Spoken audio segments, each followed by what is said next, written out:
Hi friends, welcome back. దీపాలు వెలిగించాక ఇది మిగిలిపోయింది, దీంతో కూర చేద్దామని ఫిక్స్ అయిపోయాను. సో ఇది కట్ చేస్తుంటే ఇలా తీగల్లాగా బంక్ వస్తుంది. ఇది తీసేసి ఒక నీళ్ళల్లో పసుపు ఉప్పు వేసి ముక్కలుగా కోసేసుకోండి. ఆ తర్వాత ఒక పుల్లతో ఇలా తిప్పితే బంక్ అంతా పుల్లలకు అంటుకుపోద్దంట. సో క్లీనింగ్ పార్ట్ ఇలా చేయాలి.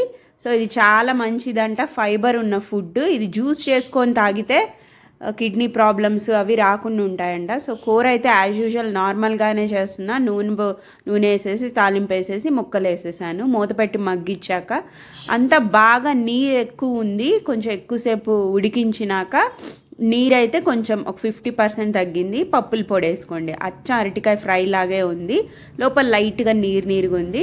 మా అబ్బాయికి స్కూల్ నుంచి వచ్చేసరికి రెడీ చేసేసాను. సో వాడైతే కూర తినటం కన్నా గొట్టాలు ఎక్కువ తినేశాడు. కర్రీ అయితే ఓవరాల్గా యావరేజ్. సబ్స్క్రైబ్.